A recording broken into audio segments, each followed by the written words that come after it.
नमस्कार साथियों। पहले हमने भगवान का हाथ दिखाया अंतरिक्ष में और उसके बाद नरक का कुआं। तो कुछ मित्रों का, कुछ दोस्तों का, कुछ शुभचिंतकों का आग्रह था कि स्वर्ग के बारे में भी कुछ बताया जाए। तो आज मैं आपको स्वर्ग की सैर के लिए लेकर चल रहा हूँ।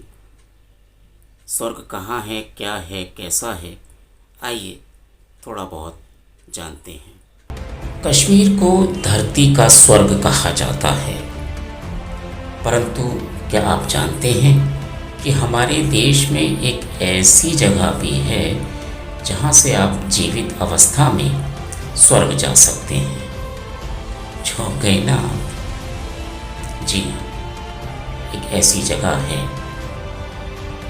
वैसे आमतौर पर सामाजिक मान्यता है कि मनुष्य मृत्यु के उपरांत ही स्वर्ग या नरक में जाता है, लेकिन एक रास्ता ऐसा भी है जिसके जरिए आप बिना शरीर त्यागे स्वर्ग का दर्शन कर सकते हैं। अब सवाल ये उठता है कि आखिर ये स्वर्ग है कहाँ? सनातन मान्यता के अनुसार स्वर्गलोक या देवलोक ब्रह्मांड के उस स्थान को कहते हैं जहाँ सनातन धर्म के देवी देवताओं का वास है, यानी हिमालय का विशाल क्षेत्र, क्योंकि हमारे देवी देवता तो यहीं रहा करते थे। विष्णु पुराण के अनुसार भुः, भुवः और स्वः ये तीनों लोक मिलकर कृतक त्रैलोक्य कहलाते हैं। तो एक अन्य मान्यता के अनुसार सूर्य और ध्रुव के बीच जो 14 योजन का अंतर है वो स्वहलोक है।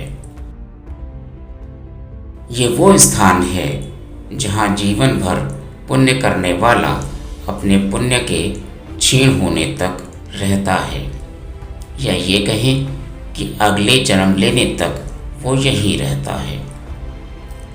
ऐसा भी कहा जाता है कि ये पवित्र जगह उन आत्माओं के लिए है जिन्होंने पुण्य तो किए, परंतु उन्हें अभी मोक्ष या मुक्ति नहीं मिलनी है। यहाँ उसे सब प्रकार के आनंद प्राप्त होते हैं और वो सभी तरह के पाप कर्मों से दूर रहता है। इसके विपरीत महाकवि कालिदास ने अपने महाकाव्य रघुवंशम में उल्लेख किया है कि समृद्धशाली राज्य ही स्वर्ग के समान है। कुदरत के अनुपम दृश्य की वजह से कश्मीर को धरती का स्वर्ग कहा जाता है, तो देवी देवताओं के निवास स्थान उत्तराखंड को देवभूमि कहते हैं। विष्णु पुराण के मुताबिक उत्तराखंड भी स्वर्ग के समान ही है। उत्तराखंड के गढ़वाल मंडल में हिमालय की पर्वत श्रृंखला बंदरपुंज की स्वर्गारोहिणी चोटी से एक रास्ता स्वर्ग की तरफ जाता है। स्वर्गारोहिणी को महाभारत काल से ही स्वर्ग जाने के रास्ते के रूप में मान्यता प्राप्त है, क्योंकि पांडव यहीं से चलकर जीवित अवस्था में स्वर्ग को गए थे। हालांकि पांडवों के बाद किसी और के जीवित अवस्था में स्वर्ग जाने का कोई उल्लेख नहीं मिलता। महाभारत काल से ही इस मार्ग को तीर्थ स्थलों में गिना जाने लगा। आज स्वर्गारोहिणी विश्वविख्यात तीर्थ स्थल बन गया है। यहाँ आने वाले तीर्थयात्रियों का कहना है कि इस स्थल पर देवीय नूर है और यहाँ की खूबसूरती मनमोहक है। यहाँ अपार शांति है, क्योंकि पूरा स्थान बर्फ से ढके होने के कारण और भी खूबसूरत दिखाई देता है। शायद यही वजह है कि यहाँ आकर स्वर्ग में होने का एहसास मिलता है। वैसे आपको बता दें कि स्वर्गारोहिणी का रास्ता काफ़ी कठिन है। अब समझ गए ना आप कि आप भी जिंदा रहते हुए स्वर्ग की सैर कर सकते हैं। क्या आप जानते हैं स्वर्ग के देवता कौन हैं? नहीं ना? तो हम बताते हैं आपको।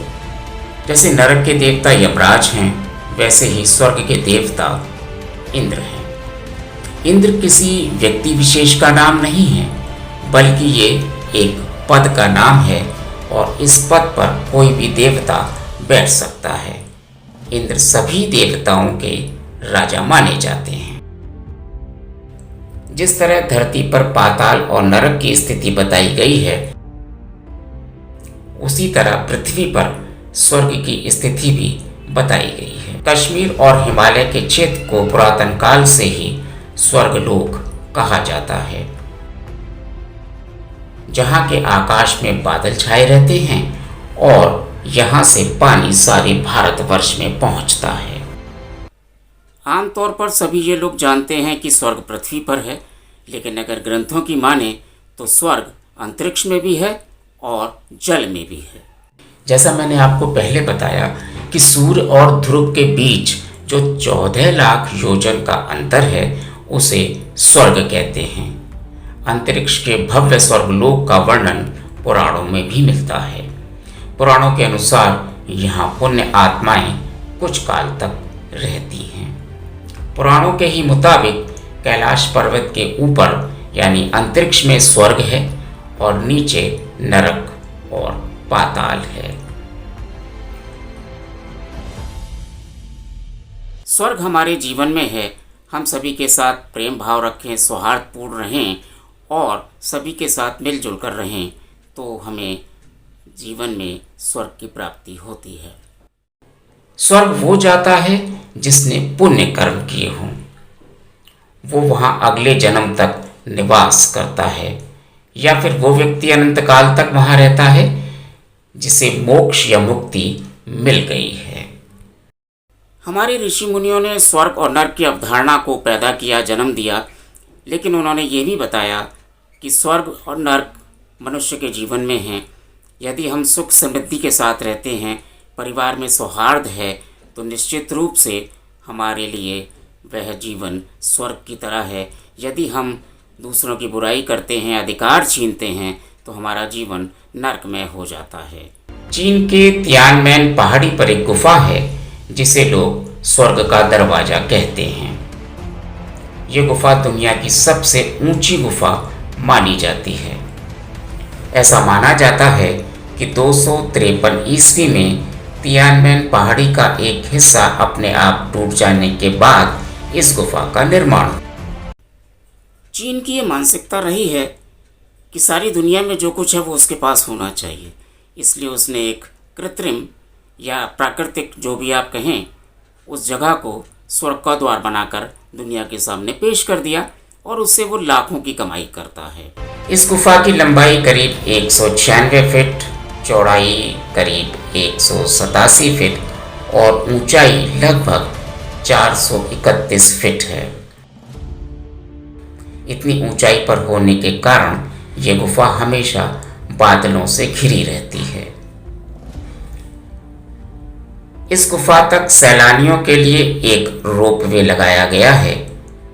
करीब 24,459 फीट की ऊंचाई पर बने इस रोपवे को दुनिया का सबसे लंबा और ऊंचाई पर बने होने के कारण इसका नाम Guinness book of world record में भी दर्ज है।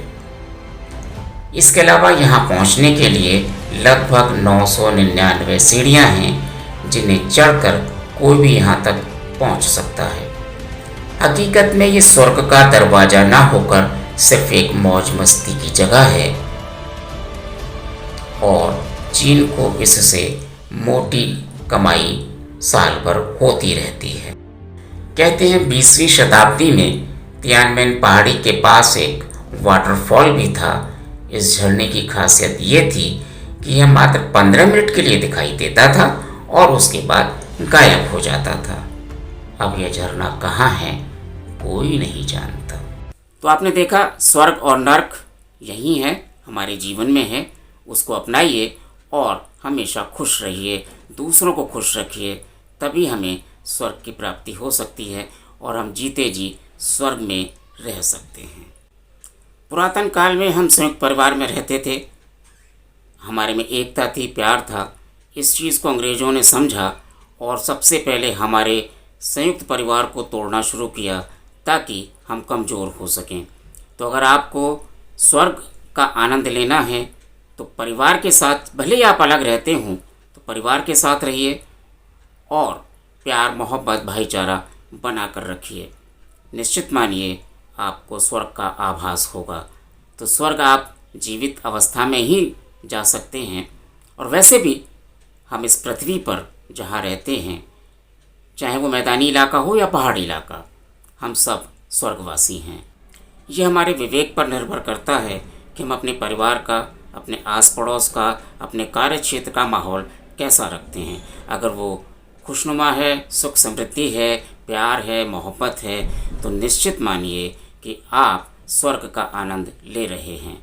तो विचार कीजिए। मुझे दीजिए इजाज़त। नमस्कार।